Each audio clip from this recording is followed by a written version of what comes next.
Hi, I'm Chris Lee, and this is Virtually Speaking.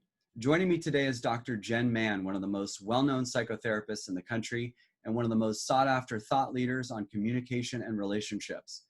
Dr. Jenn is perhaps best known as the host and therapist for VH1's hit shows Couples Therapy with Dr. Jenn and Family Therapy with Dr. Jenn. She's a popular national radio host and is known for her radio show, The Dr. Jenn Show, which has aired on Sirius XM for 5 years. And she's appeared as a guest expert on hundreds of TV shows, including The Today Show, Good Morning America, Dr. Oz, The Doctors, Steve Harvey, and Jimmy Kimmel Live. She has a weekly column in InStyle magazine called Hump with Dr. Jenn, and is the author of many best-selling advice books, including The Relationship Fix, SuperBaby, and The A to Z Guide to Raising Happy, Confident Kids. Today, Dr. Jenn and I will discuss family and work relationships, and the relationship we have with ourselves, and dealing with the stress and anxiety of living in a pandemic, and becoming more motivated and productive, resetting ourselves and becoming more goal-oriented and fulfilled, and being better family members at home and more effective leaders and team members at work. Let's dive in now with Dr. Jenn. Well, hello, Dr. Jenn. Thank you for joining me here on Virtually Speaking. How are you doing? I'm good. Thanks for having me, Chris. Yeah, thank you for coming. I'm excited to talk to you right now. I know that you are in high demand right now because of the world that we live in, and people who do what you do are busier than ever. Is that right? That is right. Not only is my phone ringing off the hook with clients, but also media opportunities, because everybody wants to know, how do they get through quarantine? How do they get through the anxiety and the depression and the fears they're experiencing related to COVID? How do they parent? They've got kids at home, full-time working parents, stay-at-home parents. There's a lot of conflict that's going on. A colleague of mine went for a walk around the neighborhood the other day, and literally in a 1-block radius, she was wearing a mask and gloves, of course, she heard 2 separate families where the couples were screaming at each other so loudly it could be heard from the street. And I think It's just a really great example of the stresses that this pandemic is putting on couples and families and relationships. Is there any comfort for us all to know that we're all going through it? Does that make it easier, or is it just still just as hard? But I mean, like, confiding in each other can be helpful because we're all going through this, right? Absolutely. I think that when we are able to share with people that we trust, with friends who are going through similar things, and able to say, like, hey, this is what's happening for you, oh, how that's happening for me too. It helps normalize it. And yet at the same time, we all need tools. We all need insight. We all need to be called out on our stuff. And people need tools now more than ever. Right. And you just wrote an article on InStyle that appeared in InStyle, and it was the 8 things you need to know, or things you need to do. 8 things that you need to do to have a better quarantine. I have a weekly column for InStyle magazine called Hump with Dr. Jenn, where I write about relationships, sex, parenting, and now all things COVID related to how people relate to each other. So I get a lot of questions about, again, parenting, sex, relationships, and dealing with all of those things under these stressors. Well, what are the highlights of that those 8 things that that you think are the kind of the most important of the 8? Well, one of the things that most people don't think about is change it up. Like, even if you're in a small 1-bedroom or a studio apartment in New York, if you've got a window, you know what? Move your kitchen table from one side to the other. Like, do something different. Sleep with your feet where your head is. Like, shake things up. We are seeing the same thing and the same patterns and doing the same things over and over and over again. And sometimes what we need to kind of break up the energy is simple changes, whether it is having a different breakfast, looking out a different window, rearranging our furniture. We really need to shake things up. We also sometimes, with couples, believe it or not, even in quarantine, what we need is space from each other. Sometimes it is going for a safe walk with a mask and gloves and the whole thing. Sometimes it is just I had a couple in a studio apartment. They said, go take a long shower, or go call your girlfriend, like sit on the closed toilet lid, call your BFF, like talk to her, like get it off your chest. Sometimes we just need a little space from the people that we in order to kind of refresh. We have to put emotional gas in the tank in order for our relationships to go the distance under these difficult circumstances. And there are a lot of different ways to do that, but we have to be more creative than ever. So the schedule, because that kind of goes counter to, especially with my wife and the kids and everybody who has kids, oh, you need to have a schedule every day. Oh, you need to have a schedule and know what that schedule, but the schedule can change up. And then also what you're looking at in the house and the way things are situated in the house can all be changed up as well, is what you're saying. Well, look, your wife is brilliant. Schedule is key when it comes to kids. Kids need consistency and structure. I wrote about it in SuperBaby. I wrote about it in the A to Z Guide to Raising Happy, Confident Kids. Kids need consistency. But when I say change it up, I'm not saying don't let your kid nap at 12 o'clock when their nap is 12 o'clock. That's going to be a disaster. Right. But what I am saying is you don't have to eat the same thing for dinner every day. You don't have to keep your furniture where it is. That change things up visually. Got it. That goes a longer way than most people think. Got it. And, you know, it's funny you were saying, you know, talk to your friends and things. My family, I know some of my friends are doing the same thing. FaceTime, you know, hangouts with your friends. In fact, one of my friends was so smart. We were trying to do a Zoom meeting. We were trying to do a hangout. And then one of the 6 guys in this kind of group me group said, you know, why don't we do a poker game? And we could use kind of like Zoom. There's another thing called Blue Jeans that's similar to that. We're all in there. We can see each other. We can talk. And then on another screen or on the same screen, we have the poker table that's virtual, and you can play poker with each other. And it's like 2 or 3 hours every other week. And it's like, it's weird. It's underrated because when I'm done with it, I feel like I actually was hanging out with them, even though it was virtual. Like that's something people are like, oh, I don't want to do that. I don't want to Zoom. But it's almost psychologically, I think, feels like you're really with that person, right? Absolutely. I know that my partner, Eric, and we've done a lot of FaceTime and Zoom dinners with friends. And every time we do it, we kind of go, wow, that really felt like we went out to dinner. Not after ourselves. Right. But that we need that socialization, especially people who are quarantined alone, but also couples. Like couples need a break from each other in terms of not taking a break, or even not sitting and having dinner together, but it's a lot of pressure for 2 people quarantined together for months on end to be the sole entertainment for one another. So what are a couple tools, you know, short of somebody calling a therapist, or things that are easy to do that you're like, oh my God, everybody should be doing this because it's really easy? Is it as easy as just making the bed and doing some little things in the morning to start off your day to feel good about and proud about, to kind of get that momentum going? Or is this depression, anxiety so severe that people are just so unable to get out of it? You're hearing that a lot. I think it depends on the person. I think that there's the spectrum. And yes, absolutely. Look, the studies show, we know that successful people tend to make their beds in the morning.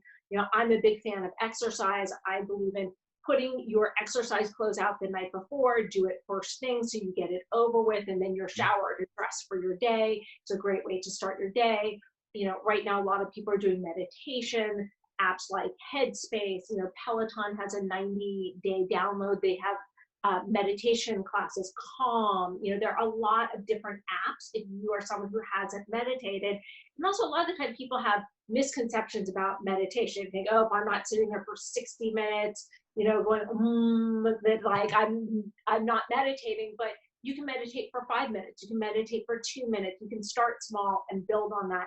But all the studies show that really helps get your mind in a good set. And also it can reduce anxiety. But getting support, you know, especially if you are quarantined alone, making sure that you have day-to-day contact with people who support you, who love you, who care about you, that you check in with one another, that you engage in social activities on Facebook, Zoom, all that sort of stuff, that you are setting up dates.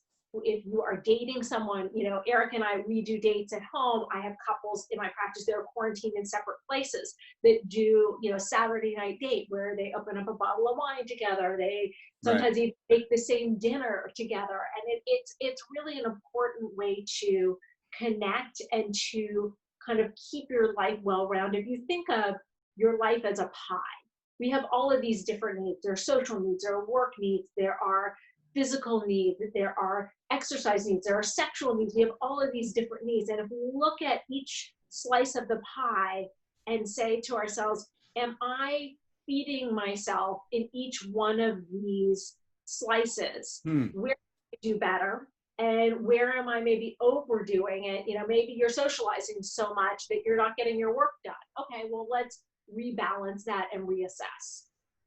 And obviously substance abuse, drinking, not going to be helpful. I know it was trendy to say at the beginning of all of this, people are like, oh, I'm drinking more now. And even the horrible idea that the alcohol was going to help you against the virus and help you kill the virus. But the bottom line is the more you drink, that's a depressant. You're going to wake up the next day not feeling very good, usually. Yeah. I'm talking to a lot of people who are drinking more, who are using more weed, who are using more drugs, who, like, all kinds of stuff.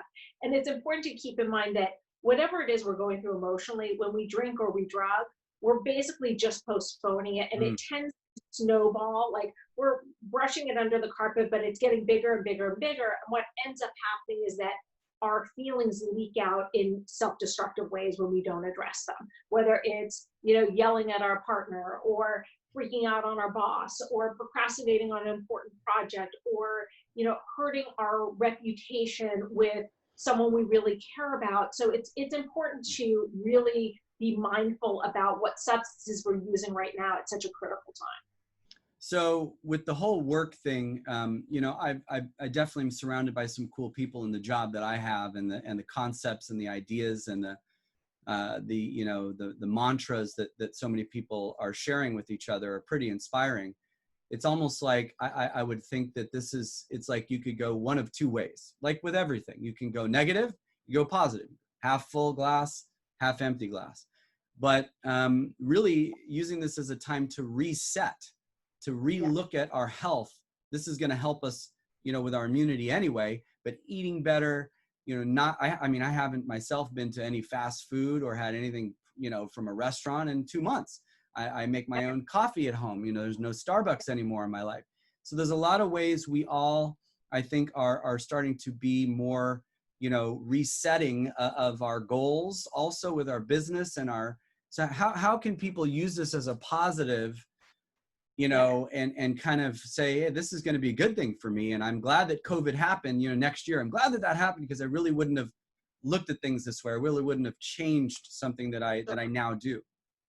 I love that question, because I think it's very important when something horrible and tragic happens to try to find meaning in it and to try to figure out a way to improve ourselves. I'm all about self-improvement.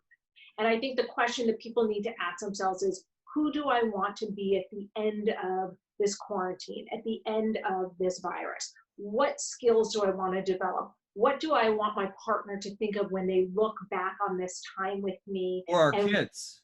That was what I was going to say next. What kind of parent do I want to be? What kind of employee or employer do I want to be? And it's really important to be constantly asking ourselves that, what new skills could I develop? You know, and look, I work very hard to practice what I preach. In all my many years in the kitchen, I was known for nothing but burning food. But I literally got a gift from a friend that says something like, the fire alarm cheers me on because I burn all my food, or something like that. But I've learned to cook. I follow recipes. I bake. Like, I can make a meal. And it's something that I'm proud of, that at the end of all of this, like, my kids are like, wow, we had no idea you were capable of this. It's important to be able to explore that. What did you not know you were capable of that you can now conquer? Whether it is ironing sheets, you know, it's now a necessity, but like, hey, I don't know about you, I find that really hard. I ironed some sheets the other day. It took me an hour and a half. Like, I'm still working on that one. Or meditating, or, you know, running on a treadmill or outside if it's safe where you are. But like, what skills can you develop? I'm now in the best shape of my life. I am working out every day. For me, it's part of how I take care of myself. It's part of how I demonstrate to my children, to my partner, good self-care, and also to my clients and to the people who follow me on social media and who I aim to inspire. So it's really important to look at, what do I want to do with this time? And I know that there's also a lot of people who are kind of on the opposite end, where they're like, I don't want to learn anything. Like, I just want to get through this. Like, I need to take 10 naps a day. Hey, if that's what you need to do, more power to you if it's working for you. But what you have to look at in assessing if it's working for you is, are you just going down the rabbit hole of a depression and feeding into it? And you need to say, hey, I'm not going to sleep the day away. I'm going to be productive, because even if it's hard to do that, at the end of the day, that's what's going to make me feel good and be self-affirming. Mm-hmm. Or is that what I need to do? Is that good self-care? And that's really one of the key questions to ask. And that all reminds me of something I've been thinking about and hearing about as well, which I think is kind of like a piggyback to what you just said. But what about the things that we've always wanted to do or be better at in business, and then or in just productivity as an employee or as an entrepreneur or whatever, and we just kind of did it a few times and it felt good, but it's just hard to keep that going. It was hard to commit to that new a practice, or that new tool that you wanted to learn, or the new technique that you wanted to learn with how you approach your work every night, maybe taking an hour to get ready for the next day, whatever it is. But what is it that gets us to that moment where we can step over the line? Because so many people are afraid to, you know what I mean? Like, we're at the edge, we could do that, and that'll make us so much better at what we do. But what is it? When is that breaking point? If it's not a breaking point, when does that breakthrough happen? When do we get to the point where we can look back and go, oh my God, I finally accomplished this thing, or took on this new ability to be productive? And it's like, I go through it, I know a lot of people go through it, but how do we get through that? And this is a good time, I think, to make that happen during this quarantine. Well, I think the biggest thing that holds us back is fear. That right now there's a lot of fear of the unknown. There's fear about our careers. There's fear about our futures. There's fear about being laid off, being furloughed, pay cuts, finances, all that sort of stuff. So part of what we have to do is feel the fear and do it anyway. Acknowledge it. Say, like, it's okay that I'm scared. It's okay that this uncertainty is getting to me, and I'm going to take action. I'm a big action. But it's so much easier to not do the action and just to watch that show that you haven't watched yet, that you want to watch, or read that article, or watch that video, whatever it is. How do you turn those other things off that I know are pulling everybody away from productivity and self-work right now? How do you turn that off and actually do it? Reward yourself with it. As soon as I read that chapter that I promised myself I'd read about business, I'm going to let myself watch that favorite show. Let some of those things be your reward for what you need to take care of. And the other thing is that most of the time, those things are hardest to start. It's the anticipation of doing it that is far worse than doing it. A lot of time, once you do it, like oftentimes I'll say to a client who's like, oh, I've been wanting to read that self-help book, but I haven't been able to get myself to, just read one page. Read one page and put it away. And a lot of the time, once you just read one page, it's kind of hard to put it down. You get into flow, you get into that state of mind where time starts to pass more quickly, and you get kind of sucked into the activity. Again, just starting is usually the hardest part. But also then that reminds me of fear being the motivator. I have some speakers who've talked about that. I've felt that way as well. Fear can also be a motivator to be more 100%. productive and to beat the competition or whatever as well, right? Yes, look, you've heard me talk about fear being the great motivator a million times. You're afraid you're going to lose your partner, so you work really hard to develop your relationship skills. You're afraid you're going to lose your job, so you up your game. And yes, fear can be a great motivator, but there's also a tipping point with fear, where you become so fearful for a lot of people that you're unable to move forward. And you got to kind of keep that fear in check. And there are a lot of times where it can hold you back, where you have to make yourself aware of it and say, it's okay that I'm scared. I'm going to do it anyway. I'm big about feelings and talking about feelings and processing feelings, but there are certain times in life where you don't let your feelings rule, where you have to acknowledge them, say, okay, this is something that I'm feeling. I'm going to deal with that in therapy. I'm going to talk that through with a loved one, or a religious leader, or a parent, someone who we really trust, but I'm going to take action, because ultimately it's esteemable acts and taking action that make us feel good about ourselves. Right, absolutely. And this is a time where feelings mean a little bit less than they used to, because we got to look at the science and the Yep, that we're dealing with here, with listening to what the professionals are saying rather than watching what your neighbors are doing. 100%. Yeah. Awesome. And so just to wrap this up, I know that we're getting towards the end of our time.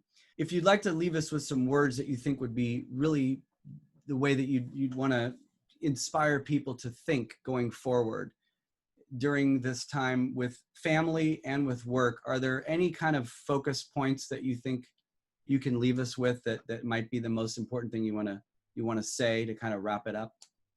Well, a couple things. One is going back to what I mentioned before. Who do you want to be at the end of this virus? Who do you want to be as partner, an employee, a parent, a friend, a son, a daughter? Who is that? And figure out what it is that you need to do on a day-to-day basis in order to get there. And the second thing is, when it comes to, if you're in a relationship, your partner, or if you're a parent, your children, or if there is someone that you are close to, whether it's a parent or a friend that you are struggling with in your relationship, seek to understand. Instead of telling them why they're wrong or allowing yourself to get triggered, be aware of your triggers and try to understand the other person's perspective. Ask them, like, is this what you mean? Is this why you're so upset about this? Is this why this is important to you? Because when we are able to focus on trying to understand our partner instead of change our partner, it makes us closer. It creates connection. It just changes the whole vibe in the relationship, and it makes things less contentious and more collaborative. And that can also go straight into the business relationships we have as well. When you say partner, it's really subordinate or boss or peer. It's the same thing, right? 100%. Understand, why is your boss pushing you on this thing? Why is he or she frustrated? Just What's ask going the questions. Yeah, exactly. And also, if it's your employee, ask yourself, why is this person reacting this way? Are they freaking out under the stress of this virus? Is there something about this assignment or this project that they're working on that may be triggering for him or her? Is there something going on in our interpersonal dynamic as business associates that is making this more contentious than it needs to be? So it's really about being a little bit intuitive, but very empathetic and very, kind of caring more than we've ever been before, because there's so much we can't feel because we're not in the same rooms anymore. And it's about being aware. It's about being mindful. And it's about really also looking at our own triggers, whether it's business or personal. Our triggers get in the way all the time, and most business people don't realize it. Your childhood, your history, your relationship with your parents, the things that you've been through in your marriage, your divorce, your parenting, your childhood, all of that stuff comes into play in your relationships in business. And most people don't realize how profoundly it impacts how you relate, how you handle things, how you delegate, and how you run your business, or how you are an employee and the choices that you make. So final thought. Usually we can say, well, this too will pass, with the knowledge that whatever it is we're going through has passed before, that there's a cycle to this. There's an end game. There's an arc. So in this case, we've never been here. We've never seen where this is going. How do you feel, more secure in the future? And what do you say to people who say, well, what if it doesn't turn out okay? And, we don't know what the end game is here. What do you say? I'm a big fan of the serenity prayer. God grant me the serenity to accept the things I cannot change, the courage to change the things I can, and the wisdom to know the difference. And I think it's really important that we focus on the things that we do have control of. And when we start to freak out, I've talked to a lot of clients recently about asking yourselves questions like, in this moment, just stay in the moment. In this moment, is there a roof over my head? In this moment, is there food that I can eat? In this moment, am I safe? Is there someone who is at the door with a gun? And to be in the moment, we tend to project into the future, especially when our fear crosses that tipping point. Well, what if this? What if I've talked to people who have spent, weeks and weeks am I going to get fired? Am I going to get fired? And they haven't been. Or where they spent that time and they did get fired. And you know what? They're surviving. It's painful and it's scary, but they're surviving.